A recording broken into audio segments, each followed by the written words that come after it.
नमस्कार प्यारे बच्चों, आज की विज्ञान की कक्षा में आप सभी का स्वागत है। आज हम आपकी पाठ्य पुस्तक आओ सीखे विज्ञान के दूसरे पाठ रेशों से वस्त्र तक को पढ़ेंगे। बच्चों, इस पाठ को हम दो भागों में जानेंगे। आज के भाग में हम जानेंगे कि ऊन हमें कहाँ से प्राप्त होता है और ये कैसे बनता है। तो आइए बच्चों, आज की कक्षा की शुरुआत करते हैं। बच्चों, आप सभी जानते हैं कि हमारे जीवन की कुछ मूलभूत आवश्यकताएं होती हैं, जैसे खाने के लिए हमें भोजन की आवश्यकता होती है, या रहने के लिए हमें घर चाहिए होता है, और पहनने के लिए हमें वस्त्र चाहिए होता है। भोजन की पूर्ति पौधों और जंतुओं के द्वारा हो जाती है। रहने के लिए घर हम स्वयं निर्माण करते हैं। लेकिन पहनने के लिए जो वस्त्र हम पहनते हैं, क्या कभी आपने सोचा है ये हमें कहाँ से प्राप्त होते हैं? तो बच्चों, ये जो वस्त्र होते हैं ये भी हमें पेड़ पौधे और जंतुओं से ही प्राप्त होते हैं। तो आज हम जानेंगे कि हमें वस्त्र कैसे प्राप्त होता है। आइए देखते हैं। बच्चों, आपने जो ये वस्त्र पहने हुए हैं, कभी अगर आप इनको ध्यान से देखिए, बिल्कुल बारीक बारीक से इसमें जाल बने होते हैं, धागों के बारीक जाल। अब ये धागे कहाँ से आते हैं बच्चों?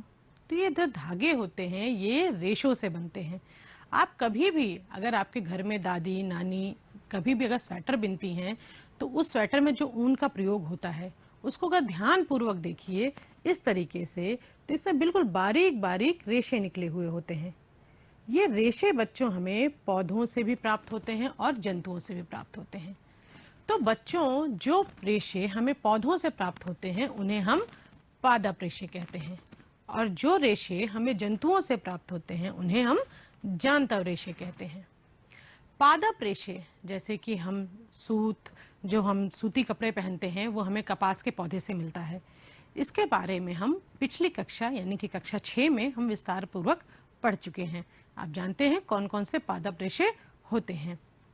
आज की कक्षा में हम जांतव रेशे पे चर्चा करेंगे, यानी कि जंतुओं से प्राप्त होने वाले रेशे। इनमें मुख्य हैं ऊन और रेशम। तो आइए बच्चों देखते हैं ऊन हमें किन किन जंतुओं से प्राप्त होता है। आपके मन में तुरंत उत्तर आया होगा कि ऊन तो हमें भेड़ से प्राप्त होता है, पर बच्चों ऐसा नहीं है। ऊन हमें सिर्फ भेड़ से नहीं प्राप्त होते हैं, अन्य और भी जंतु हैं जिनके बालों से ऊन बनते हैं। आइए देखते हैं। सबसे पहले याक को आपने शायद पिक्चरों में देखा होगा। ये पहाड़ी क्षेत्र का जानवर है। पहाड़ी क्षेत्र जैसे तिब्बत और लद्दाख, ये वहां पे बहुतायत में पाए जाते हैं। इसलिए तिब्बत और लद्दाख जैसे पहाड़ी क्षेत्रों में रहने वाले लोग याक के बालों का ऊन के रूप में प्रयोग करते हैं। यहाँ पे जो भी ऊनी वस्त्र लोग उपयोग करते हैं उनमें याक के बालों का प्रयोग किया जाता है। बैक्टीरियन ऊंट, जी हाँ बच्चों, ऊंट के बालों का भी प्रयोग ऊन बनाने में होता है, परंतु ध्यान रहे हर ऊंट के बाल का प्रयोग ऊन बनाने में नहीं होता है। ये एक विशेष किस्म का ऊंट होता है जिसे हम कहते हैं बैक्टीरियन ऊंट। ये मध्य एशिया में पाए जाते हैं और इनके जो बाल होते हैं थोड़े मुलायम होते हैं, जो सामान्यतः ऊंटों से में नहीं होते हैं। तो इनके बालों का भी प्रयोग जो होता है वो ऊन बनाने में होता है। और एक और खास बात है बच्चों, इस ऊंट में 2 कुबड़ पाए जाते हैं। सामान्यतः जो ऊंट हमने देखे होंगे या जो हमारे देश में पाए जाते हैं उनमें एक ही कुबड़ होता है, लेकिन इस बैक्टीरियन ऊंट में 2 कुबड़ होते हैं। तो बच्चों देखा आपने, याक और ऊंट, इनसे भी हमें ऊन प्राप्त होता है। आगे बढ़ते हैं। अंगोरा बकरी, जी हाँ बच्चों, बकरी से भी ऊन हमें प्राप्त होता है, लेकिन सामान्य बकरी से नहीं, जिसे हम और आप देखते हैं या जो हमारे घर के आसपास दिखती है या जिन्हें हमने घर में पाल रखा है, हम उस बकरी की बात नहीं कर रहे हैं। ये एक विशेष बकरी होती है जिसका नाम है अंगोरा बकरी। ये बच्चों जम्मू और कश्मीर में पाई जाती है और इससे बनने वाले जो शॉल या ऊनी वस्त्र होते हैं वो अंगूरी वस्त्र कहलाते हैं या अंगोरा शॉल।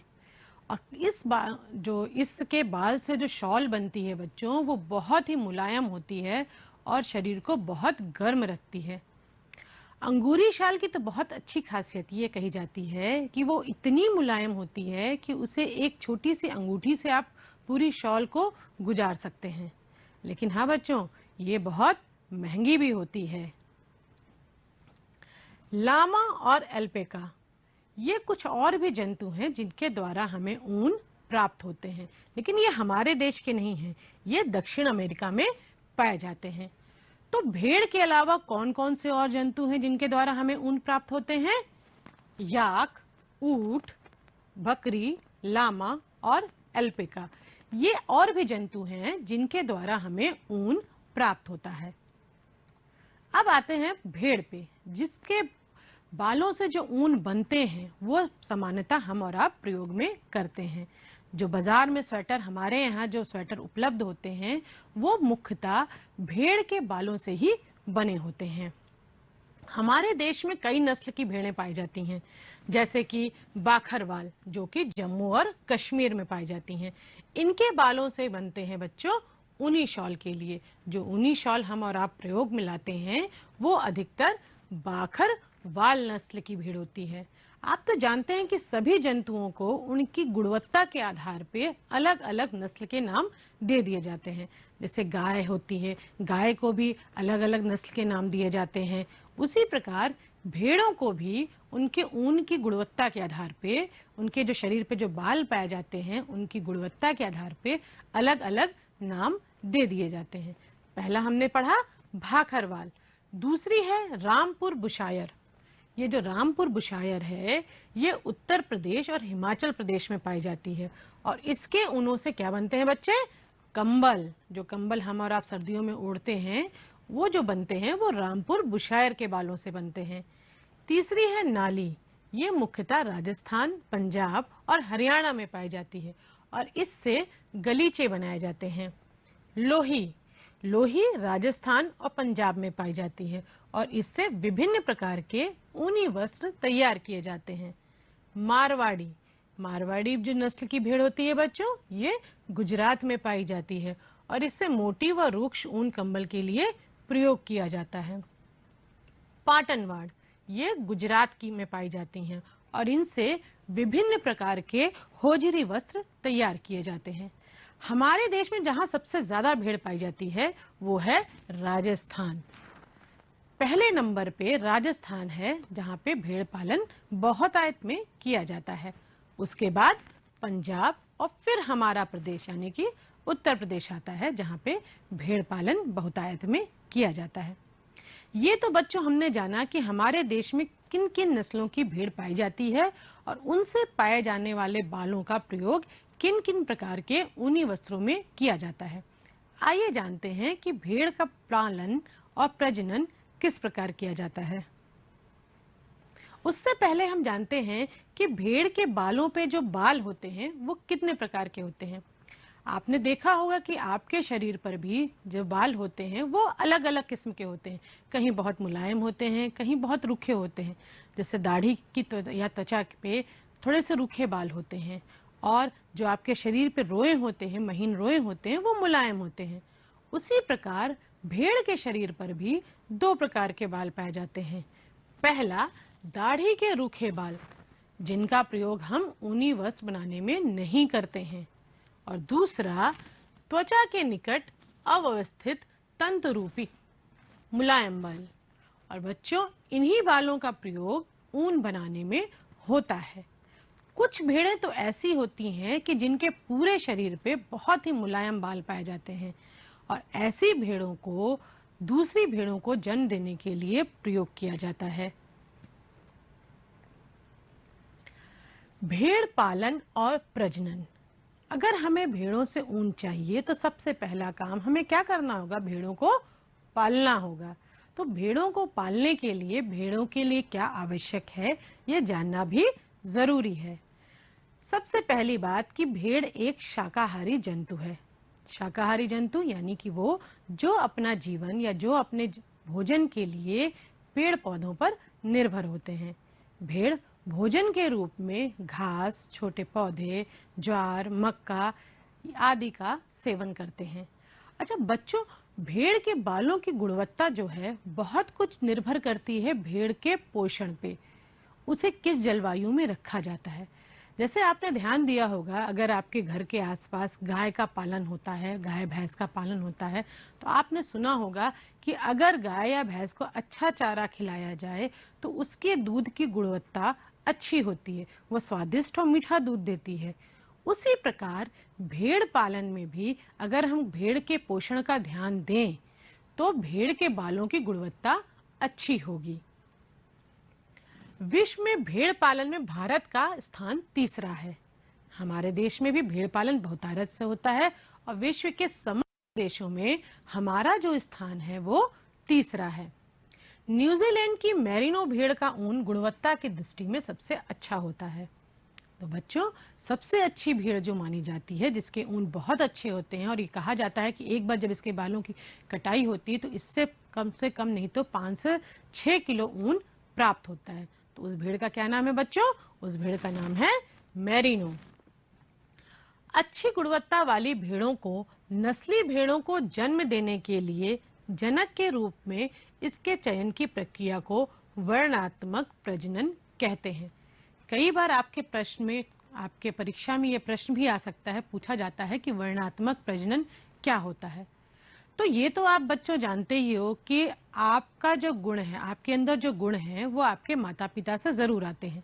तो यदि आपके माता पिता में अच्छे गुण होंगे तो आपके अंदर भी अच्छे गुण आएंगे।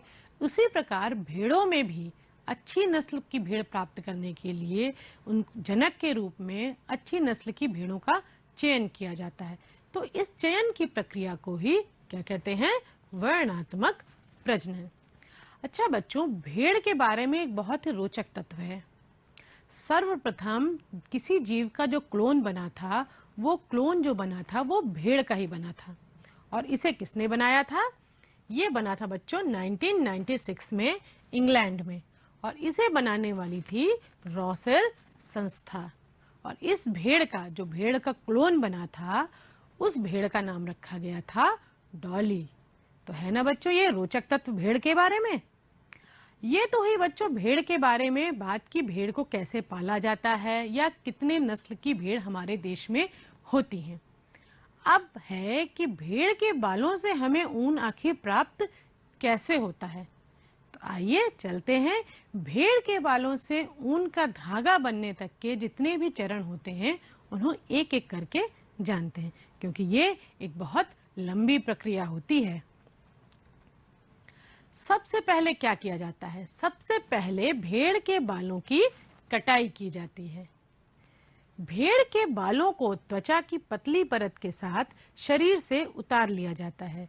इसे ऊन के रेशों की कटाई कहते हैं। तो बच्चों, एक प्रश्न हो सकता है आपके दिमाग में आया हो कि भेड़ के बालों को जब काटा जाता है, क्योंकि जब भेड़ के बालों की कटाई होती है तो एक उनके त्वचा की जो एक पतली सी परत होती है उसके साथ की जाती है, तो क्या ऐसा नहीं होता कि भेड़ को कष्ट होता है? बिल्कुल नहीं बच्चों। भेड़ के बालों की कटाई की जो प्रक्रिया है वो बिल्कुल वैसी ही है जैसे हम और आप नाई के पास जाकर के अपने बालों की कटाई करते हैं। तो क्या आपको दर्द होता है? बिल्कुल नहीं। तो भेड़ के बालों को अभी जब कटाई होती है तो उन्हें किसी भी प्रकार का कोई कष्ट नहीं होता है। और हाँ बच्चों, ये प्रक्रिया जो होती है वो गर्मी के मौसम में होती है, क्योंकि सर्दियों के मौसम में जो भेड़ के बाल होते हैं वो एक सुरक्षात्मक आवरण प्रदान करती है भेड़ को सर्दी से बचने के लिए। अगर हम सर्दी के मौसम में कटाई कर देंगे तो भेड़ को कष्ट होगा। इसीलिए भेड़ के बालों की जो कटाई होती है मुख्यतः गर्मी के मौसम में होती है। अब भेड़ के बाल तो कट गए, अब आगे की जो प्रक्रिया होती है, यानी कि जो दूसरा चरण है, वो कहलाता है अभिमार्जन। बच्चों, जो अभिमार्जन होता है उसे साधारण शब्दों में अगर हम कहें तो वो है भेड़ के रेशों की, जो कटाई के बाद जो हमें रेशे या जो बाल हमें प्राप्त हुए हैं उसकी सफाई। क्योंकि जो हमें प्राप्त होते हैं जो कटाई के बाद रेशे, इसमें विभिन्न प्रकार के धूल के कण, गर्द, चिकनाई आदि मिली होती है। इन्हें साफ करने के लिए इस तरीके से पानी की टंकी में भिगो करके अच्छे से धोया जाता है। ये प्रक्रिया अब मशीनों के द्वारा भी होती है। जब बाल अच्छे से साफ हो जाते हैं उसके बाद उनकी छटाई की जाती है। तीसरा चरण कौन सा है बच्चों? छटाई। छटाई में आपको नाम से ही समझ में आता है कि बालों को अलग अलग प्रकार से छाटा जाता है। अब छटाई का आधार क्या होता है? एक प्रकार की लंबाई, एक प्रकार की चिकनाई या एक प्रकार के हल्के या भारी तरह। तो इनको इनके आधार पे अलग अलग वर्गों में छाटा जाता है।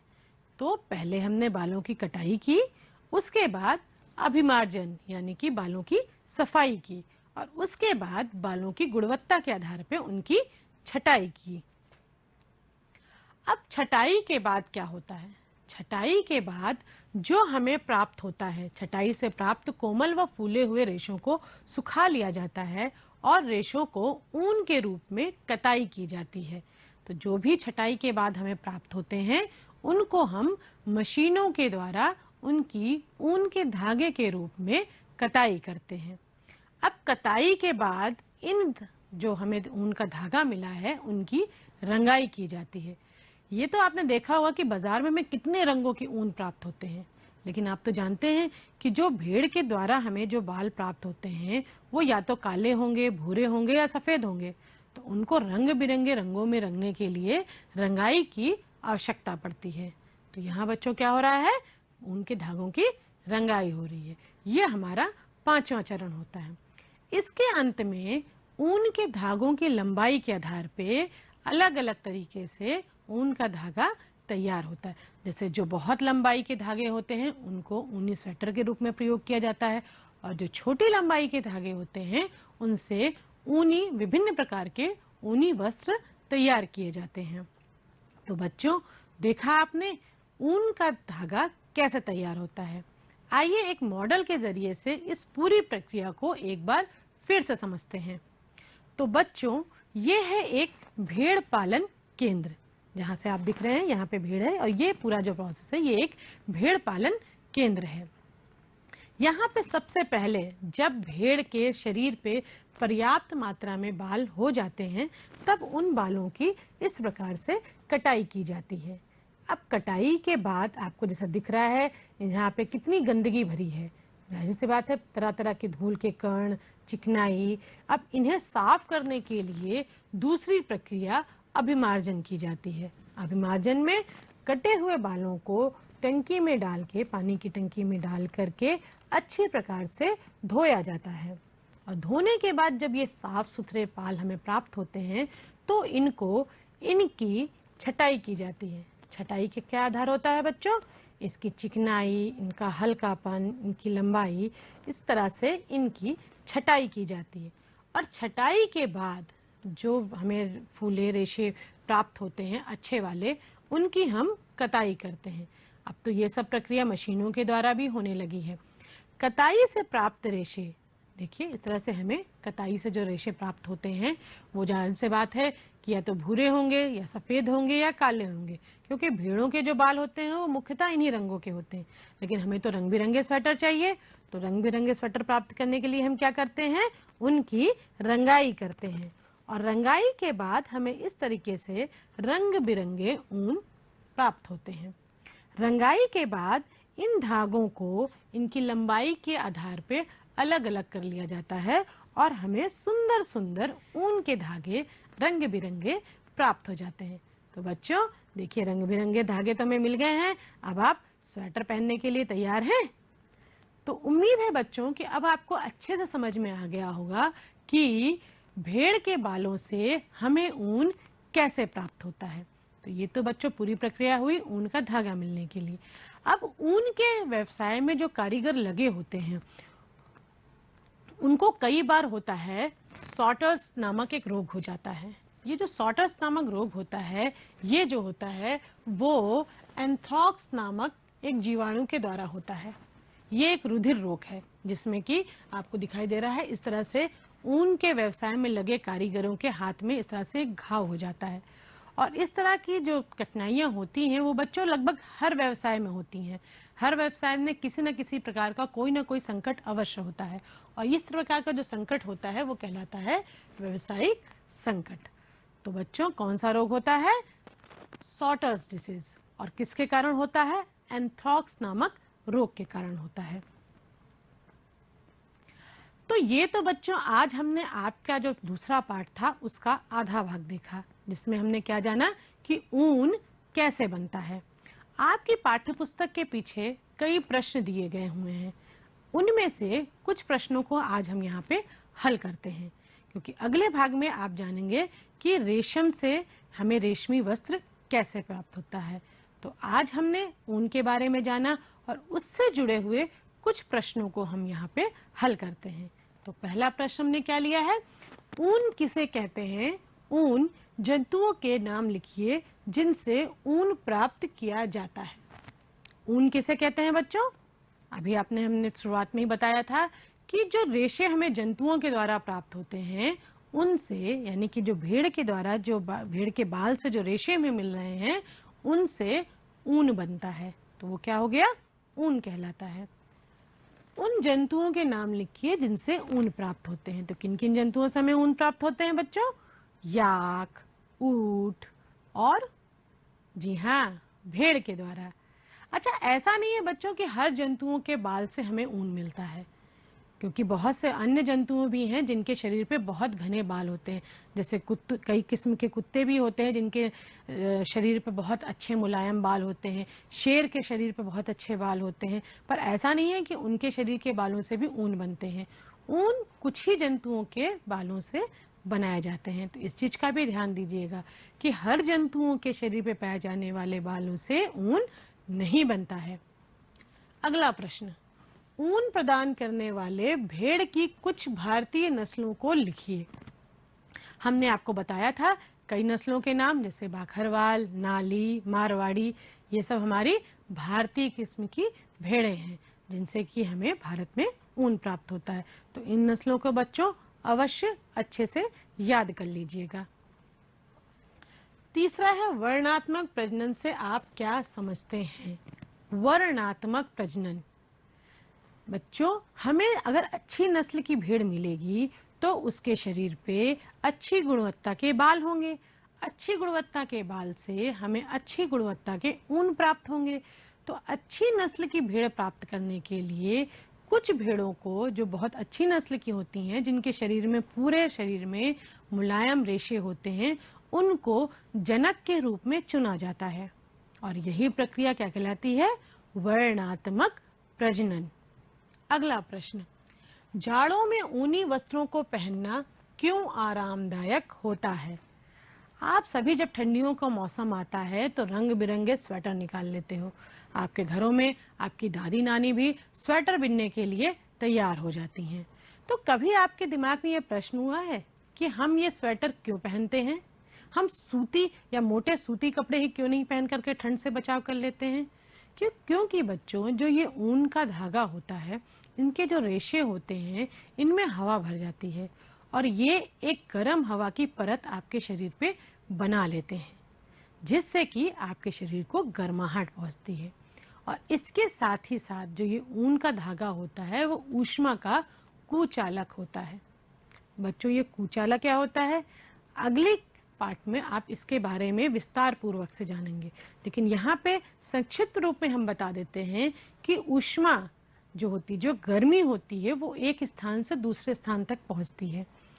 कुछ वस्तुओं के द्वारा हमारे जो ऊष्मा होती है वो बड़ी तेजी से पहुंच जाती है और कुछ वस्तुएं ऐसी होती हैं जो कि ऊष्मा को एक स्थान से दूसरे स्थान तक जाने के लिए रोक देती हैं।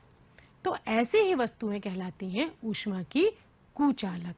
तो जो ये ऊनी धागा होता है बच्चों, ये भी जो होता है वो ऊष्मा का कुचालक होता है।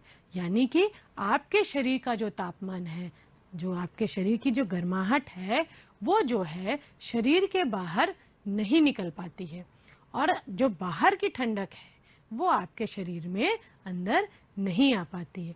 आसान शब्दों में अगर हम कहें तो जो आपका स्वेटर है जिसे आप पहनते हो, वो आपके शरीर में और बाहर के तापमान के रूप में एक दीवार का काम करता है, जिससे कि बाहर की ठंडक आपके शरीर में अंदर नहीं पहुंच पाती है और आपके शरीर की जो गर्माहट होती है वो बाहर नहीं निकल पाती। इसीलिए हमें जब ठंडियों में हम स्वेटर पहनते हैं, ऊनी स्वेटर पहनते हैं, तो हमें गर्मी का एहसास होता है। ऊनी कंबल जो ओढ़ते हैं वो भी इसी प्रकार कार्य करता है और हमें गर्मी का एहसास होता है। बच्चों, आजकल बाजार में तो बहुत से कृत्रिम रेशे भी उपलब्ध हैं, जिनके द्वारा स्वेटर बन रहे हैं, कंबल बन रहे हैं और उनका प्रयोग भी हम बहुतायत में कर रहे हैं। लेकिन जो गर्माहट, जो ऊष्मा हमें इन जानवरों के द्वारा जो प्राप्त होते हैं रेशे, उनसे प्राप्त होती है, वो कृत्रिम प्रकार के रेशों से नहीं प्राप्त होती है।